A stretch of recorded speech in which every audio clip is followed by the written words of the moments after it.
Podcasteuse est un épisode tous les 15 du mois, une échappée dans le quotidien du génie de leur vie.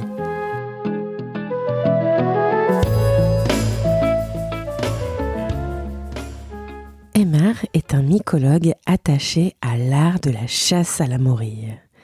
Alors qu'elles sont difficiles à dénicher pour qui ne connaît pas ses habitudes et ses spots de prédilection, Aymar nous partage son expérience et ses connaissances sur ce champignon aussi mystérieux que fantaisiste et qui sait se faire désirer.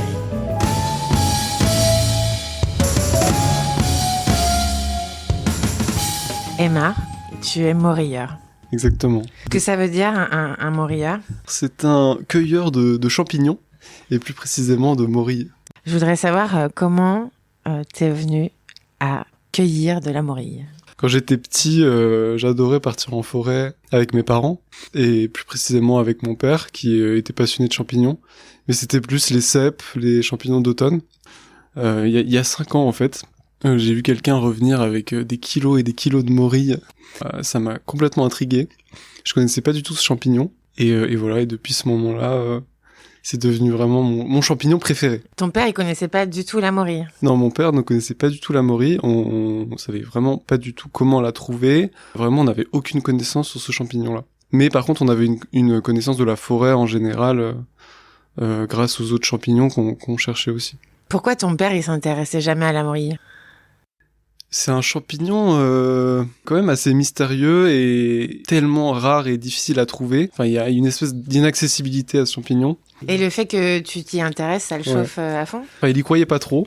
Et quand il m'a vu revenir avec quelques kilos de morilles, ça l'a motivé et depuis, il vient toujours avec moi en fait. Ce week-end, t'étais avec lui ? Ce week-end, j'étais avec lui, on est parti à 6h du mat'. Comment ça se passe ? Tu te réveilles vraiment à 5h du matin ? Alors, dès qu'il fait jour, en fait, je regarde un petit peu la météo, le temps qu'il va faire, les températures.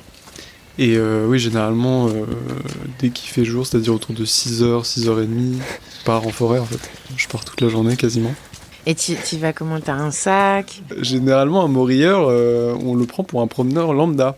Il n'a pas de sac, ou en tout cas, le sac n'est pas visible. Donc comment tu fais concrètement ? Tu le poses quelque part et Non, j'ai un sac à dos, en fait, avec dedans de quoi mettre mes morilles, donc des petits sacs dans mon sac à dos. Et j'ai une bouteille d'eau, de quoi manger, un couteau, tout simplement. Mais si tu mets ça dans des sacs, t'as pas peur que ça soit écrasé ? Si je trouve vraiment des kilos et des kilos, je reviendrai avec un sac plus approprié. Mais généralement, si j'arrive à remplir mes petits sacs, on va dire de légumes, quoi, et c'est déjà incroyable.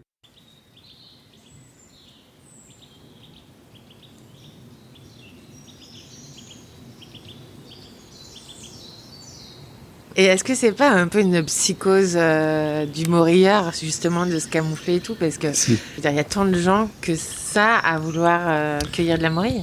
Alors, ça dépend des régions et des endroits plus ou moins fréquentés. C'est assez étrange parce que, par exemple, quand on est en automne, on voit que le nombre de voitures arrêtées au bord de la forêt a triplé, voire quadruplé. Et on sait que les gens vont probablement chercher leur cèpe, leur girolles, etc. Au printemps, on voit pas plus de voitures garées devant. On en voit quelques-unes de temps en temps. On se dit, c'est peut-être un morilleur. Le morilleur en forêt, on le remarque pas, on l'entend pas. À 8h du mat', si t'y vas, t'as déjà plus de morilles, je veux dire, sur des spots vraiment connus. Le morilleur est un petit peu un fin stratège. Quelquefois, il place sa voiture à des kilomètres de ces spots. Il essaye de mettre sur des mauvaises pistes les gens qui essaieraient de piquer leur spot. Parce que oui, la morille pousse en fait sur des spots qui sont périns d'année en année. Donc si on arrive à un jour découvrir un spot, on peut le garder plusieurs années. Donc c'est pour ça que en fait, il y a une espèce de protection assez poussée au niveau des spots de morille. Voilà. Et tu connais d'autres morilleurs que toi ? J'en connais d'autres. Ils savent que t'es morilleur ? Oui, maintenant ils savent que je suis morilleur, bien sûr. Et genre, vous avez des pseudos On n'a pas de pseudo. Par contre, si par exemple je partage un de mes spots avec un ami morilleur, on se jure de jamais y aller sans lui. Voilà. Je sais où est ton spot, mais j'irai jamais sans toi. Donc ça, c'est vraiment un pacte. C'est le pacte des morilleurs. Et ça existe que pour la morille ou sur les autres champignons aussi ? Sur les autres champignons aussi, mais je pense que la morille, c'est quand même à son paroxysme.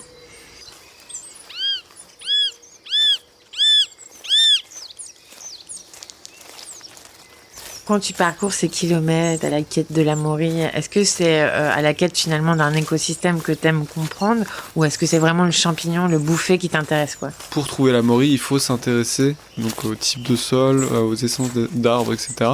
En faisant ce travail-là, tu apprends à mieux connaître la forêt. Donc ce travail-là, il m'a aidé aussi à, entre guillemets, me connecter plus à la nature. Et c'est cool aussi, en se promenant en forêt, de savoir reconnaître tous les arbres qui sont à côté, de connaître plusieurs biotopes. C'est vraiment, d'un point de vue même juste culturel, c'est super cool. Et puis oui, il y a aussi quelque chose qu'on développe au fur et à mesure des marches et puis des cueillettes de Maurie, on va dire. C'est vraiment la connexion avec la nature et la compréhension de cet écosystème. On s'améliore et on arrive à mieux comprendre comment ce système évolue. Comment elles se répartissent sur le territoire? Il y a trois grandes classes. Il y a la Maurie conique, c'est la Maurie noire, la plus connue en fait, celle qui se vend dans les supermarchés et dans les marchés aussi, voilà, qui est principalement en montagne. Il faut aller au milieu des résineux. Donc ça, c'est la Maurie la plus emblématique. Mais les autres sont là où je vais, c'est en plaine, c'est pas en montagne, et donc je trouve ces Mauries-là, c'est des Mauries communes, principalement les Mauries blondes et les Mauries grises. Les Mauries grises sont quand même bien meilleures, on va pas se cacher. Les Mauries blondes sont celles qu'on retrouve plutôt en fin de saison, elles sont beaucoup plus grosses. Et les Mauries grises sont celles de milieu de saison, et elles sont... c'est un régal. C'est quoi le cycle de vie d'une Maurie, alors? Le cycle de vie d'une Maurie. Parce que c'est quand même particulier, un champignon au printemps. C'est très particulier. C'est un champignon qui attend l'humidité. Donc déjà, quand il y a eu une succession normale des saisons, c'est-à-dire un été chaud, un automne doux et un hiver froid, et voilà, un printemps un petit peu aussi pluvieux, pas trop sec, des températures clémentes. Donc il faut savoir reconnaître un sol calcaire, ce qui n'est pas évident à première vue. Et il y a les essences d'arbres qui sont très importantes. Et la Maurie, en fait, adore les arbres qui ont une sève sucrée, comme le frêne.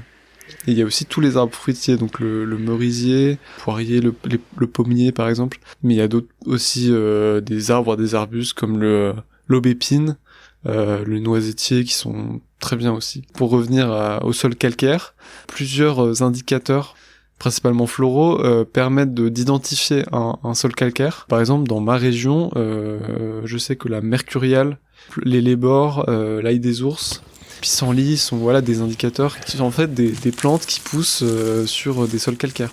Donc quand il y a au même endroit, vous voyez plusieurs fleurs de cette sorte, vous savez que vous êtes au bon endroit.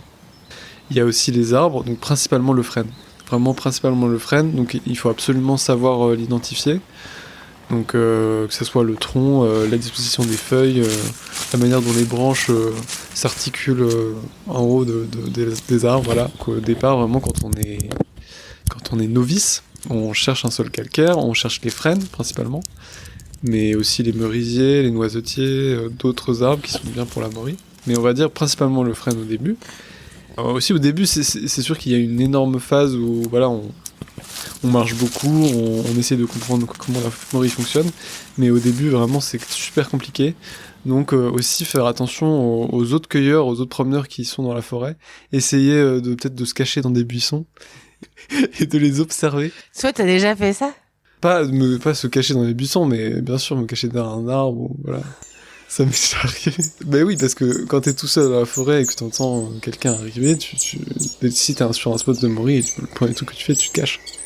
Et après, tu t'essayes de voir si lui, il va aux mêmes endroits que toi, ou peut-être qu'il y a des endroits où tu connais pas, et voilà, que tu découvres.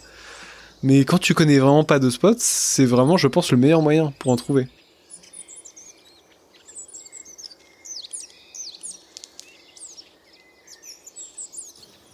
César, voici Cartapus, notre meilleur espionne.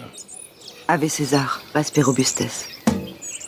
Cartapus est une professionnelle. C'est la reine du camouflage. Exécution. Quand je regarde comme ça, on me voit. Si je regarde comme ça, on me voit plus. On me voit, on me voit plus. On me voit, on me voit plus. On me voit plus, on me voit. Super. On me voit plus. On me voit plus, on me voit. On me voit, on me voit plus. On me voit un peu, on me voit plus. On me voit. Ça m'est déjà arrivé de sortir d'un de mes spots, donc heureusement j'avais tout ramassé, et de voir quelqu'un arriver. Alors que moi je pensais que ça faisait des années que j'étais le seul à aller sur ce spot. Et tu crois vraiment que c'était un morière? C'était un morière, bien sûr. Comment tu sais? Ah, ça se sent en fait. Il y a quelque chose au-delà de... Il y a un truc qui dépasse tout. Les morières juste avec un jeu de regard, se reconnaissent. Les autres tips, c'est l'exposition aussi. Parce que ça, c'est vraiment compliqué, et ça vient après au fur et à mesure des années. Quand on est au tout début du printemps, ça sert à rien d'aller dans des places qui sont exposées au nord, par exemple, parce que elles se réchauffent plus tardivement, et donc on trouvera pas de morilles à ce stade-là du printemps. Au tout début, il faut privilégier les places exposées sud et ouest, et est un petit peu après, et vraiment en fin de saison aller dans toutes les places, et principalement les places exposées au nord. En fait, on peut aller dans des bons spots où des morilles poussent, mais juste pas au bon moment. Et ça arrive. En fait, je me rends compte, moi, qu'il y a des spots, en fait, ça fait 4 ans que j'y vais, et j'y vais juste pas au bon moment, en fait. Mais il faut avoir ça en tête. Vraiment, l'exposition, c'est super important. Tu peux pas t'improviser morilleur dans n'importe quel coin comme ça. C'est vraiment de l'expérience. C'est de l'expérience. Énormément d'expérience. Ça met des années et des heures et des kilomètres avant de commencer à comprendre ce champignon.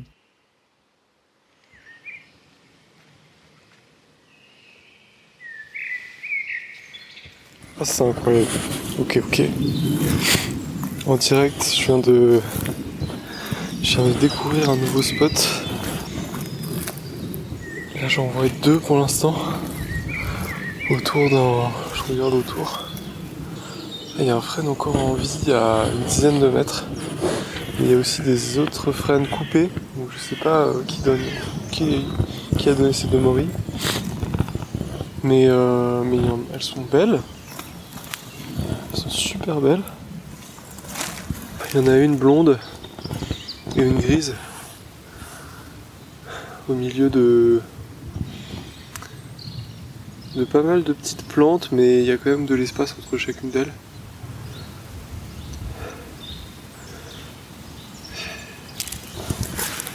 Oh. Ah, c'est cool. C'est très cool. Ce que je fais, c'est que je m'accroupis et je regarde à 360 degrés autour. J'essaie d'en voir s'il y en a d'autres. Mais là, si c'est le frêne de 10 mètres, je vais faire toute la zone en fait. Je vais tourner autour. Mais waouh, ouais, c'est incroyable. C'est incroyable de trouver des nouveaux spots.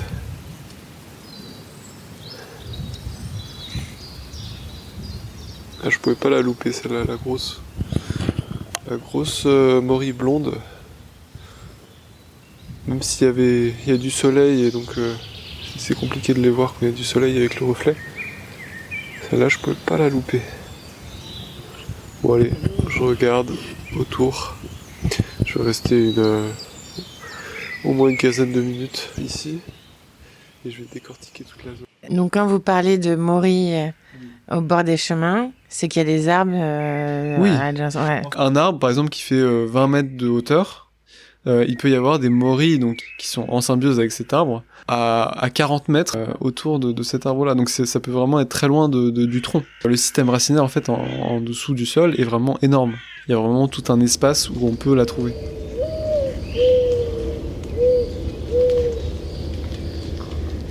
Les champignons sont souvent comparés à des icebergs, car une grande partie de leur structure est cachée sous terre sous la forme d'un réseau de filaments appelé mycélium. Et c'est ce réseau qui forme le corps du champignon, qui peut croître sous terre pendant des années, et lorsque les conditions de température et d'humidité sont réunies, un carpophore, la partie visible du champignon, émerge du sol. C'est pourquoi, d'une année à l'autre, Aymar peut retrouver des morilles au même endroit. Cependant, plongeons encore plus profondément dans la légende et le mystère qui entoure les morilles. Elles sont réputées pour avoir un instinct de survie. Bien que l'écologie de ce champignon soit encore mal comprise, on sait que les incendies de forêt ainsi que d'autres perturbations comme la coupe d'arbres peuvent déclencher une fructification et une reproduction massive. Mais tout ça, c'était sans compter la mystification de certains processus par les morieurs eux-mêmes. Mais oui, la théorie de l'arbre coupé, de l'instinct de survie de la Maurie, ça c'est vraiment, moi, c'est un petit peu une légende. Et même, quelquefois, il y a une prédiction en fait. Genre, ça c'est incroyable et ça se passe en plus vraiment. Il y a des Morieurs que ça fait depuis genre 40 ans qu'ils ramassent la Maurie. Il y a quelques années où ils ont remarqué ça. C'est que genre, l'année qui précède la coupe, donc l'arbre est encore en pleine vie et apparemment il n'y a pas de changement, etc. Et bah, 1 an avant la coupe, il se passe ce phénomène, avant même que l'arbre soit coupé. Et donc voilà, donc ça également, ça anime le fait que ce soit un champignon mystérieux, magique et légendaire. Est-ce qu'il a une âme pour toi, ce champignon ? Il a une âme, ce champignon, vraiment. Il a une âme, ce champignon. Mais on a beau essayer de comprendre ce champignon, d'année en année, il se passe des choses bizarres et on n'arrive pas à l'expliquer. C'est un champignon légendaire, super rare, super cher. Et donc, tu as dit c'était un champignon rare. Est-ce qu'il est vraiment rare ou est-ce qu'il est difficile à trouver ? Il est rare et il pousse vraiment sur peu d'endroits et non, c'est vraiment très compliqué. Déjà de trouver des spots où il y en a, mais surtout de les voir aussi. Elle se camoufle énormément. Suivant le lieu, elle va prendre une couleur qui s'apparente à ce lieu. On peut complètement passer à côté sans les voir, quoi. Au niveau difficulté, on est quand même bien, quoi. Est-ce que ça fait comme à la pêche, quand les morilles sont trop petites, on les prend pas ? Ça dépend. En fait, le truc qui est important, c'est le diamètre des alvéoles. Parce que la morille, donc, a des alvéoles. Et ces alvéoles, quand elles sont vraiment fermées, ça veut dire que la morille n'a pas encore terminé son développement. Par contre, quand elles sont vraiment très ouvertes, donc avec les alvéoles bien ouvertes, là, c'est le moment de la ramasser. Donc en fait, au début de saison, juste le temps est pas encore très chaud, etc. Donc les morilles poussent très peu. Donc on peut les ramasser, elles sont ouvertes mais petites, alors qu'en fin de saison, elles peuvent être vraiment très grosses, très ouvertes. Donc voilà.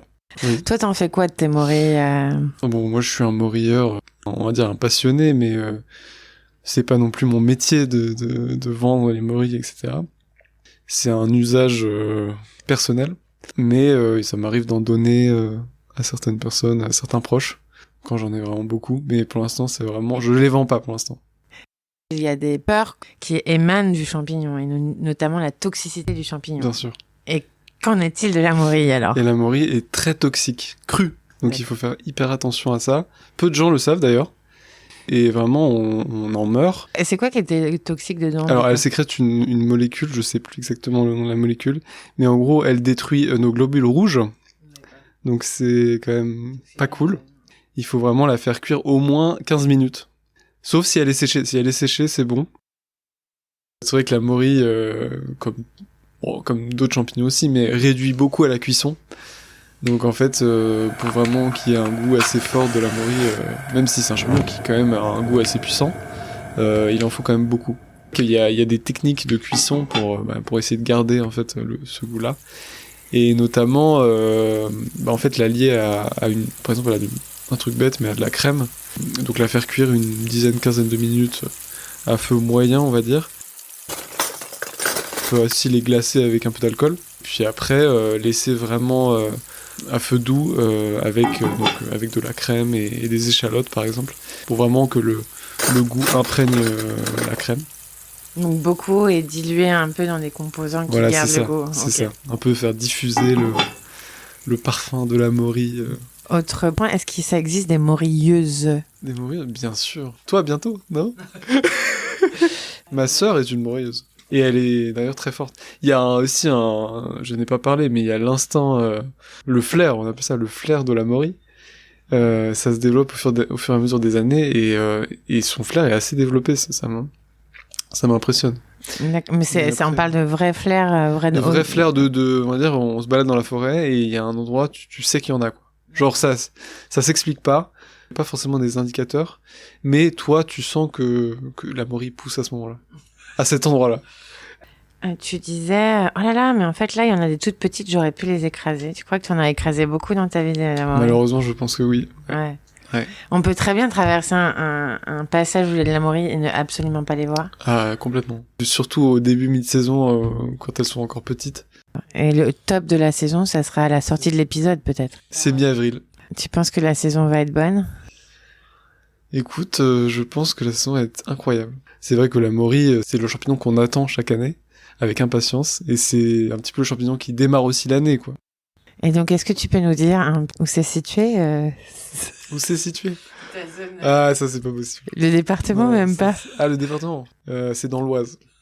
Voilà, l'Oise est un très bon département pour la Maurie. Ça marche. Bonne cueillette alors, et j'ai hâte de Merci. goûter ça, parce que ça m'a donné faim. Merci Emma. De rien. C'est un plaisir.